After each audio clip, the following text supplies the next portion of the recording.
திரு பெருமாள்மணி, இத்தனை ஆண்டு காலம் பைபோலார்ல திமுக அதிமுக இருந்ததுன்னா இனிமேலும் அதுதான் தொடரப்போகுது. விஜயோடைய வரவுங்கிறது பெருசா இந்த பைபோலார் நரேட்டிவை தொந்தரவு பண்ண போறதில்லைன்னு நம்புறாங்க.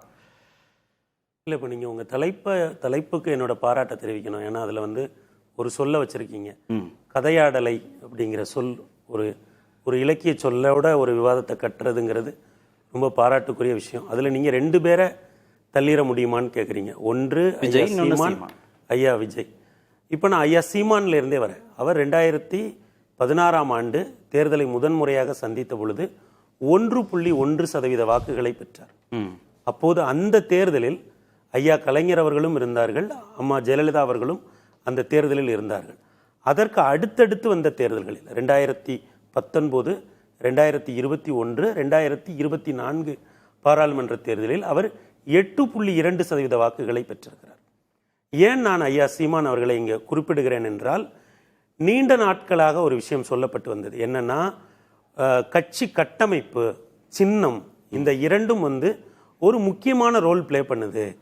அந்த அடிப்படையில் முன்னேற்ற கழகங்களுக்கு இணையான கட்டமைப்பு இல்லாமல், அல்லது முன்னேற்ற கழகங்களுடைய இருபெரும் சின்னங்களுமே, திராவிட முன்னேற்ற கழகத்தினுடைய சின்னம் என்பது ஏறக்குறைய இந்திய அரசியலிலேயே ஒரு கட்சி நீண்ட காலமாக பயன்படுத்தக்கூடிய ஒரு சின்னம்.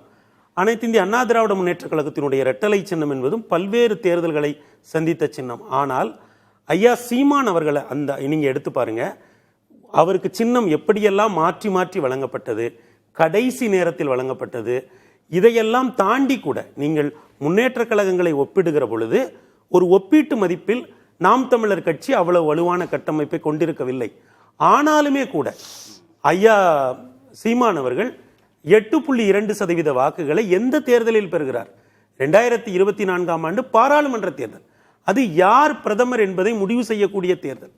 அந்த தேர்தலில் இவருக்கு ஒரு பிரதமர் கேண்டிடேட் என்று யாரையும் இவர் முன்னிறுத்த முடியாது. ஏனென்றால் அந்த தேர்தலில் அஇஅதிமுகவும் பிரதமர் கேண்டிடேட்டை முன்னிறுத்தவில்லை என்பது கவனிக்கத்தக்க ஒன்றாக இருந்தாலுமே கூட 8.2. சரி, இதற்கு அடுத்து நடந்த விக்கிரவாண்டி மற்றும் ஈரோடு கிழக்கு இடைத்தேர்தலை நீங்க எடுத்துக்கங்க. விக்கிரவாண்டியில அவர் 9.2, ஏறக்குறைய 10% நெருங்கி வந்து விட்டார்.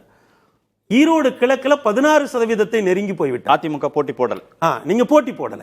அப்ப என்ன, இதுல கவனிக்க வேண்டிய ஒரு முக்கியமான விஷயம் என்னவென்றால், நான் அறிந்தவரை அல்லது பலரும் அறிந்த வகையில் நாம் தமிழர் கட்சி வாக்குகளுக்கு பணம் கொடுப்பதில்லை.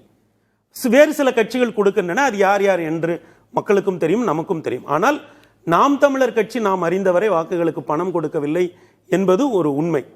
அந்த அடிப்படையில் இந்த கட்டுமானம், இந்த சின்னம், வாக்குகளுக்கு பணம், இது எதுவும் இல்லாமல் ஐயா சீமான், நீங்க இடைத்தேர்தலை கூட விட்டுருங்க, அந்த 16% கூட நீங்க விட்டுருங்க, இந்த 9.2% கூட நீங்க விட்டுருங்க போது 14% எங்க ஈரோடு கிழக்குல இன்னும் ஒரு 1% சேர்ந்து வந்திருந்தா போட்டி போடாத டெபாசிட்டே வந்திருக்கும். போட்டி போடாததுனால.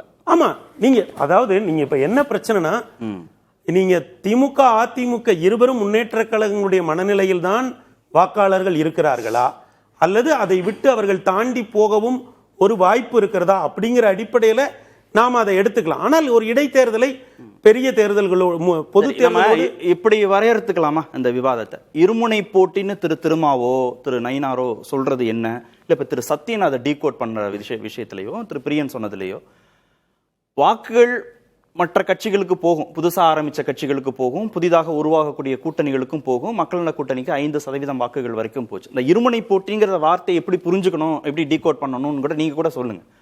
இவங்களா அவங்களா ஆட்சி பொறுப்புக்கு ஏற்கனவே இருக்கிறவங்க நீடிக்கணுமா, இல்ல அவங்களை எதிர்த்து நிக்கிற இவங்க வரணுமா? அதைத்தான் இருமுனை போட்டின்னு தானே நம்ம புரிஞ்சுக்கணும். 10 பேர் கூட களத்துல இருக்கலாம், அது கரெக்ட் தானே? கரெக்ட் தான். அப்ப இருமுனை போட்டினா அவர் என்ன சொல்றாருன்னா, ஒன்னு டிஎம்கே கண்டினியூ ஆகணுமா, 67, 71 அவங்க அதுக்கப்புறம் அடுத்தடுத்த தேர்தல்கள் அவங்க வெற்றி பெற்றார்கள், அந்த மாதிரி கண்டினியூ ஆகணுமா, 11, 16 மாதிரி இவங்க ஏடிஎம்கே கண்டினியூ ஆகணுமா அப்படிங்கிறது டிஎம்கேக்கான சாய்ஸ். இல்லைலாம் ஏடிஎம்கே தான். விஜய் வருவார், பெர்சன்டேஜ் வாங்குவாரா, 10, 15, 20, 25 நமக்கு தெரியாது. சீமான் 8ல இருந்து 10, 15 போவாரா, அதெல்லாம் போவார். ஆட்சியை யார்கிட்ட ஒப்படைக்கணுங்கிற இருமுனை போட்டிகளை இவங்க 2 பேர் தான் இருக்கிறாங்கன்னா அதுலதான் இப்ப நம்ம பேச. நான் இன்னுமே நீங்க சொன்னதை இன்னும் நான் கூர்மைப்படுத்தி சொல்றேன். என்னன்னா, முதலிடம் திராவிட முன்னேற்ற கழகத்திற்கு கிடைத்தால் இரண்டாம் இடம் அனைத்து இந்திய அண்ணா திராவிட முன்னேற்ற கழக இதுவரைக்கும் கூட்டணிக்கு. இதுவரைக்கும் இரண்டாம் இடம் அனைத்து இந்திய அண்ணா திராவிட முன்னேற்ற கழகத்திற்கு முதலிடம் அனைத்து இந்திய அண்ணா திராவிட முன்னேற்ற கழகத்திற்கு கிடைத்தால் 2 இடம் திராவிட முன்னேற்ற கழகம். அது இது வரைக்கும். இதுதான் 1977 தேர்தலில் இருந்து 2021 தேர்தல் வரைக்கும் இதுதான் நிலைமை. ஆமா. ஆனால் இந்த நிலைமையில ஏறக்குறைய திராவிட முன்னேற்ற கழகத்தினுடைய தலைவராக 2016 வரைக்கும் ஐயா கலைஞர் அவர்கள் ஒரு முனையிலேயும், கலைஞர் ஐயா எதிர்ப்பில் பிறந்த இயக்கம். ஏனென்றால் அந்த திராவிட முன்னேற்ற அனைத்து இந்திய அண்ணா திராவிட முன்னேற்ற கழகத்தினுடைய கொள்கை கோட்பாடுகள் என்னவாக இருந்தாலுமே கூட அனைத்து இந்திய அண்ணா திராவிட முன்னேற்ற கழகம் என்பது கலைஞர் ஐயா எதிர்ப்பில் பிறந்த ஒரு இயக்கம். அந்த எதிர்ப்பை ஐயா எம்ஜிஆர் அவர்களும் தொடர்ந்து கையாண்டார்கள், அம்மா ஜெயலலிதா அவர்களும் தொடர்ந்து கையாண்டார்கள். எவ்வளவு கடுமையான விமர்சனங்களை எல்லாம் அவர்கள் வைத்தார்கள் என்பதை பார்த்திருக்கிறோம். இருவரும் முன்னேற்ற கழகங்களும் ஆட்சி, நிர்வாகம், கட்சி கட்டமைப்பு என்பதில் பல்வேறு ஒற்றுமைகளை கொண்டிருந்தாலுமே கூட அவர்களுக்கிடையே ஒரு மெல்லிய வேறுபாடு இருந்தது. அதுதான் அந்த நான் டைரக்டாவே கேட்கிறேன். ஏடிஎம்கே இப்ப இருக்கிற பொசிஷன் இருக்குல்ல, இருதுருவ அரசியல்ல எதிர்கட்சின்னு இருக்கிற பொசிஷன் இருக்குல்ல, அத இந்த அரசியல்ல இந்த தேர்தல்ல விஜயோட கட்சி பின்னுக்கு தள்ளிடும் அப்படின்றது திரு பிரியனுடைய நரேட்டிவ். ஏன்னா அதை கல்டிவேட் பண்ணக்கூடிய இடத்துல கட்சியோட கட்டமைப்பாவும் அதிமுக பலமா இல்ல, கூட்டணியாவும் பலமா இல்லங்கிற பெர்செப்ஷன் கேம்ல அவங்க தோத்து போயிருக்காங்கன்னு சொல்றாரு. சத்யன் என்ன சொல்றாருன்னா, இல்ல அது விஜயகாந்த் வரும்போதும் சரி, அதுக்கு அடுத்த நிகழ்வுகளையும் சரி, மாற்றுங்கிறத மக்கள் யோசிக்கவே இல்லை.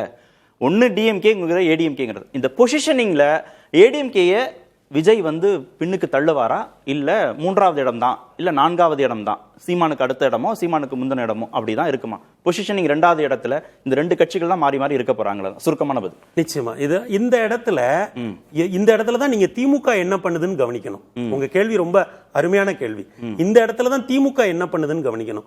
திமுக இந்த சட்டமன்ற தேர்தலில் அவர்கள் அனைத்து இந்திய அண்ணா திராவிட முன்னேற்ற கழகத்தையோ ஐயா எடப்பாடி அவர்களையோ விமர்சிப்பதை விட பாரதிய ஜனதா கட்சியையும், ஐயா ஸ்டாலின் என்ன சொல்றாங்க, எத்தனை ஷாக்கள் வந்தாலும் ஒண்ணும் பண்ண முடியாது இந்த தேர்தலுக்கும், அது 17ல இருந்தே அவங்க அதான் சொல்றாங்க. அப்ப திமுக எப்படி பொசிஷன் பண்றாங்க பாருங்க. இல்ல இந்த பிரச்சாரத்துல கடுமையா விமர்சிக்கிறார் இபிஎஸ் திரு ஸ்டாலின். இல்ல நீங்க அவங்க பிரச்சாரமா ஒண்ணு முன்னெடுக்கிறாங்க. ஏன்னா கூட்டணியில வந்ததுனால லாபம் தானே சார். இல்ல நீங்க திமுகவினுடைய பொசிஷனையும் சேர்த்து பாருங்க. சரி, திமுக என்ன நினைக்கிறது, 2ஆம் இடத்திற்கு ஐயா விஜய் அவர்களுடைய கட்சியும் அஇஅதிமுகவும் மோதுவது போன்ற ஒரு சூழலை தாங்கள் ஏற்படுத்துவதுதான் பெர்செப்ஷன்ல சொல்றேன். விஜய் பேசவே இல்லையே, அவர் சீமானையும் பேசல, விஜயையும் பேசலையே, அவர் மெல்ல மெல்ல தன்னை ரிவீல் பண்றாரு. அப்போ நீங்க அவர்கிட்ட போவதற்கு முன்னால் களத்துல ஏற்கனவே இருந்த 2 பிளேயர்ஸும் கேமை எப்படி மாத்திருக்காங்கன்னு பாருங்க. அதுல மூத்த அண்ணனான திராவிட முன்னேற்ற கழகம் கேமை எப்படி மாத்துது அப்படின்னா, நாங்க 2026 மட்டும் இல்ல 31, 35 நாங்கள் தான் ஆட்சி அதிகாரத்திற்கு வரப்போகிறோம்.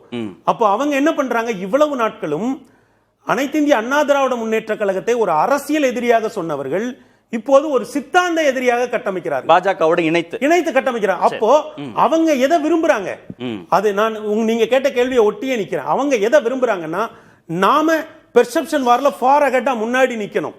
2ஆம் இடத்திற்கான மோதல் என்பது ஐயா விஜய் அவர்கள் தலைமை, அவரு கூட்டணின்னு சொல்லிட்டாரு, தலைமையிலான கூட்டணிக்கும் அனைத்து இந்திய அண்ணா திராவிட முன்னேற்ற கழகம் தலைமையிலான கூட்டணிக்கும் தான் இருக்க வேண்டும்னு ஒரு பெர்செப்ஷனை உருவாக்குறாங்க. Okay okay okay.